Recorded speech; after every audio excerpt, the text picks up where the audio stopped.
Grammys were just on a couple of days ago, and I see Jon Baptiste won the big album of the year award. I was wondering if you guys watched that and thought anything about, were impressed or had thoughts about Jon winning that award, and just in general what it was like for you guys.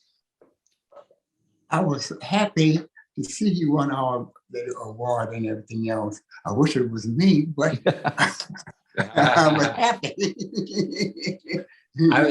It's that there was a piece in the New York Times today reflecting and sort of examining and dissecting what it is about Jon and his New Orleansness. Right. That it seems like that is really what was being acknowledged. I mean, his record barely broke the top 100. Right. Which is amazing. So really what they were recognizing is they were recognizing Jon Baptiste and his energy. Right. And what I call his New Orleansness. And what is that quality that was so important. And Charlie and I talk about this often, about it's an intangible quality. It's not a rhythmic quality, although that's important to New Orleans music. Sure. And it's not the harmonic qualities, although that's important to New Orleans music. There's a human quality to New Orleans music, something that's part of the ritual of music. The spiritual ritual of music, the social practice of music in New Orleans, the social function that music plays in New Orleans. That's something that's very unique, in particular in this country, in the United States. Yep. To the style of music that we play. You find that music in other countries, in Brazil and in Colombia, Mexico, any of the sort of Gulf Rim countries, in the Caribbean and in Africa, even in Asia, you find that music serving a lot of the same social functions, playing for dances. At times of the morning, when a loved one makes their transition, and music is used as a form of mourning and healing. And that's very evident in '89. Yeah.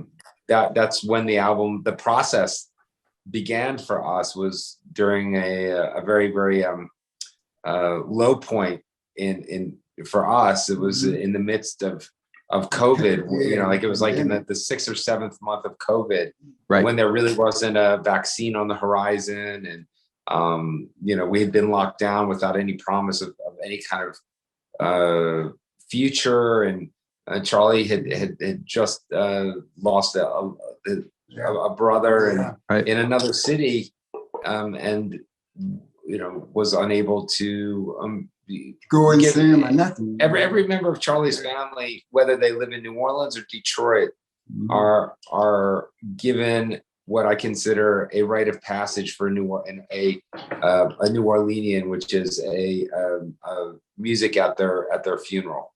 And right. that's a spiritual, that's a ritual, a rite of passage that's time honored. And to not be able to do that, we had to find some way to process those emotions. And that's when Josh joined us on guitar, and the process of just making music began again. Healing. Right. Music for the healing. Yeah. So Josh is Joshua Starkman, the guitar player. Yes. So basically the album was made by the three of you. Tell me what circumstances were you in the room together? These days, everybody's all over the place. Really weren't. Ben, we were out on the porch out there. Playing a game of chess. Charlie and I, this is our chessboard. And that's the porch out there. Right. And at that time, we really didn't know about the transmission of COVID. And we were very, very careful because of Charlie's, because Charlie is who he is. There would be days that Charlie would sit out on the porch, and I'd be here in the kitchen, and we'd have the door open, and Josh might be in the living room, and we would have our engineer in another room. Sometimes we wouldn't even see our engineer. Charlie didn't even know he was here sometimes, because he'd be in another room. Right? We would just be communicating via microphone and headsets, or sometimes just like, you know, with our on FaceTime. And really, it was, the album was just is a reflection of the music that we were playing together at that time. There was no stress to it. It was music where it was capturing really the healing moment for us. Yeah. Right. And so what was it always going to be a Charlie Gabriel solo album at this point? Because it's the first one. We didn't No, we don't have that in mind. I mean, I'm very blessed because where we're seated is our studio. Right. So we were able to come and congregate here at the studio, and we have a kitchen here, and it's outdoors, so we were able to get fresh air. And then we got a swimming pool in the back. A swimming pool. Nice. So anytime that we want to document something, it's very, very it's very easy. It's easy for us, purposefully designed to be easy. And I always I designed our studio to be that way, because I knew that every day that I'm with Charlie, there's a moment where he'll say, "Come check this out." And when he says that, I don't know if it's going to be on the clarinet or the saxophone or the piano. Right. As soon as he says, "Hey, come check this out, Jaffee," the horn comes out and he'll start, you know, playing a song. He'll start playing Stardust, or he'll start playing Chelsea Bridge, or Memories of You, or, you know, any of the hundreds of songs that Charlie, you know, has. This every day, the conversation, different song come to your mind. You try to play whatever come to your mind at that. Because each day you feel so different. Right. So you know what you want to do, but every time you pick your horn up, something comes to you. And that's not like that. And of course, now you're not just a horn player, you're a vocalist as well. Well, you know, I'm glad you think so. It's beautiful. Yeah, I mean, I always have been careful about my vocaling, because the way I pronounce the words and things, you know, people always thought there was an impediment in my speech. Right. The way I pronounce the words, but it's not an impediment in my speech. This is the way I talk. Right. No. And I always thought Charlie was one of the great singers of his time, but oftentimes when you're an instrumentalist and that's your primary, you know, that's what you do primarily is perform on an instrument. Right. Sometimes singing comes so easily to people like Charlie. Right. That he can't even imagine that. Well, why? I'm just singing I'm just singing the melody. That's all you got to do. That's all Frank Sinatra did. Well, I think Louis Armstrong has been compared to Charlie's, you know, a similar thing, comparison going on. And of course, Louis had his relationship with his horn more than his vocals, but there you go. I'm confessing that I love you. Tell me you love me too. I'm confessing that I need you, honest I do. I was just wondering, did that give you the idea that me doing confessing that I love you kind of mimic love in some kind of way? Well, I think it reminds people of it. Yeah. I don't know. Yeah. I wouldn't call it mimicking, because that would be the wrong. But you know, I wasn't trying to. Right. Well, I mean, there's definitely something. I mean, Charlie and I also talk about this with his playing, is that it's not nostalgic, but it's reminiscent of Ben Webster and Coleman Hawkins and Lester Young, Lee Konitz. I mean, that's the generation Charlie grew up with. So. Yep. Those are his influences, and those are the people that he grew up, you know, listening to, hearing in his ear. And same with Louis Armstrong. When you hear Charlie sing, it sounds in some ways reminiscent of that period. But that's Charlie's not. It's exactly who Charlie is. Exactly. That makes perfect sense. Yeah. Nothing to But worry I'll tell about you there. a little funny story. Okay. When I was about 12 or 13 years old, my dad brought me down to the Coliseum to meet Louis Armstrong, you know, and I went to see him, and Louis, my dad, Louis told my dad to rub my head. He said, Manny, say, I'm going to take this boy on the road with me. I believed him. You can't go. It's a good point. Yeah, there you go. Oh, that dude was so nice of him to rub my head and tell him I'm going to take him on the road. I'm about 12 years old. Well, I mean, you must have an amazing amount of stories of people who you've met and played with and hung out with and whatever. Have you ever thought about writing a book? I know I haven't thought about writing a book, but I got a cousin, Lawrence Gabriel. He had written, he's a journalist. Right. And he got some things he had put down in couple of these books and things, but I never fancied me to write a book. You know? Right. Getting back to the music, I see there's a song, original tune called "The Darker It Gets," which also features a vocal. So tell me a little bit about where that song came from, if you don't mind. The darker it gets, the better I see that hidden place inside of me. That little place inside of me. I have to thank Benji for that. Okay. Yeah, we co-wrote that song, and that was that happened. That happened in almost a flash of, like, it was one of those particular moments. The gentleman that we were writing with at that time, we all met up at Preservation Hall, and we went there during the daytime when all the lights were off. And the gentleman walked in, and he had never been inside Preservation Hall during the daytime when there wasn't anybody there. Right. And it's equally, if not more beautiful, when it's empty. Right. When it's empty and there's no music and there's no people there, you feel something in that space. It's very, very powerful. And he walked in and he said, wow, he's like, gosh, it's amazing how well you can see in the dark. It's like sometimes, it's like the darker it gets in life, the better you can see. Right. And then all of a sudden I saw the pad of paper come out and the pencil, and the words just started coming. And Charlie, it's something something that we can all relate to.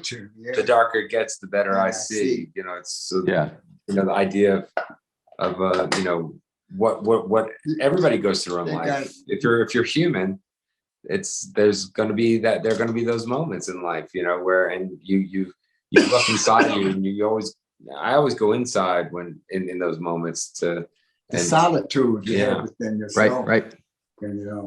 So that is wonderful. I like that. I like that song too. Yeah.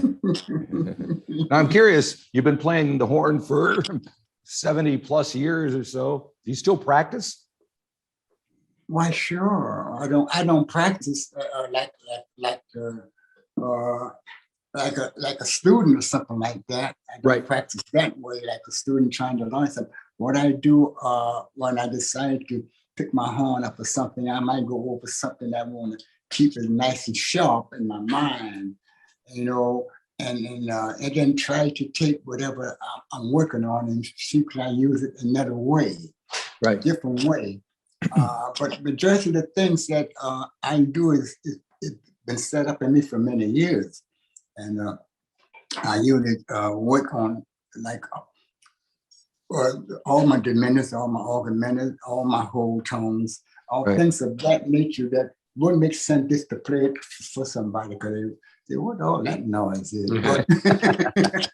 But those are the tools that I use to work with, and I like to keep my tools sharp. I mean, I can tell you, to be able to play at the level that Charlie plays at his age is a testament to his devotion, right, and his commitment to his craft. Mm-hmm. You know, Charlie, he doesn't play on his horn. You know, he doesn't play. When I say play, I mean like he doesn't play around. right. When music, we have a good time and we have fun, but it's serious business. Mm-hmm. You know, and that means that, you know, the hours of sweat and tears that go into being a musician at Charlie's level, playing at that, with, you know, that caliber of musicianship, the tens, the hundreds of thousands of hours Yeah, that have gone into that, you know, it's I would say it's no different than an athlete being able to perform at the highest levels. That, you know, at a certain point you're yes, you're practicing your free throws, but you're lifting weights and you're doing calisthenics and you're doing things, and you're also doing all the other things that aren't necessarily even related to music or sports to perform at that level. Right. Reflecting on life, playing chess. Charlie plays chess a couple hours a day. Yeah, Keeps his mind sharp. Yeah. You know, he taught himself how to play piano during COVID.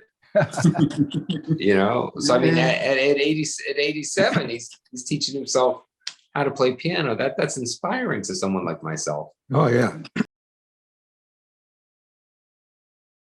Dealing with in different ways. You know, some people are you know, I find everybody needs to move at their own pace. You know, some Right. people are just, they're ready to go 1,000 miles an hour, and then some guys are like, hey, I just need to walk a little bit, like, slow it down a little bit. Just need to slow it down and kind of take our pace. I mean, we're not. It's not robotic what we do. Yeah. It's a reflection of who we are, and we have to be able to, at our best, we have to respect that of musicians and really all people. I think there's something very important that we all recognize, is that everybody has been through something extremely traumatic Sure. over these last couple of years. Yep. And no matter how you dealt with it, it was a thing. And everybody, the more compassion and sympathy we can have for other people, I think that'll just lead to just a happier existence in general.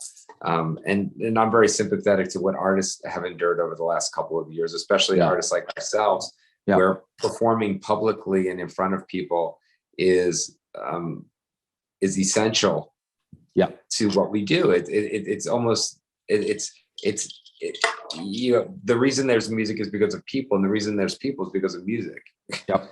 Yep. Well, I think getting back to the Grammys, which I just watched, that was what came across most, was that celebration of making music in front of people, which sometimes award shows don't necessarily hit the nail on the head, but they seem to do that this time around, which is refreshing and a good thing I think everybody needed at that point. So absolutely. Yeah. So I think that speaks to Jon Baptiste, like we were saying earlier, why his record was so important, you know, for not having a number one hit or even, you know, having almost not barely broken the top 100. Right. It's more about what he was able to achieve and what his music and he stands for. And that's really a reflection of Jon and his legacy and New Orleans. And that's something that I'm very, you know, happy and proud to be a little part of.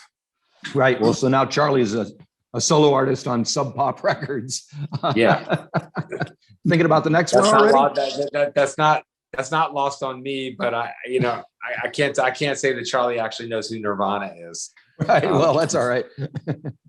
He knows Dave Grohl. Well, there you go. Him and Dave Grohl are good friends. Yeah. They talk on the phone. Do you really? But it feels like Dave Grohl is friends with everyone. Isn't he? I know. He's a very special human being. Ben is not me as much. Ben is the one that wear all of them hats. Right. I hang on his coattail, then somebody say, "Oh, that's his." He'll kick around, buddy. There you go. Well, excellent. Well, thank you guys for taking time to talk to me this morning. Thank you so much. Wonderful to meet you. Fantastic. Yeah. So, Absolutely. if you ever get around to this part of the world, come on down and play for us. We'd love to hear you. We absolutely will. All right. Thank you so much. All righty. Bye-bye. Thank you very much. Bye. Bye-bye.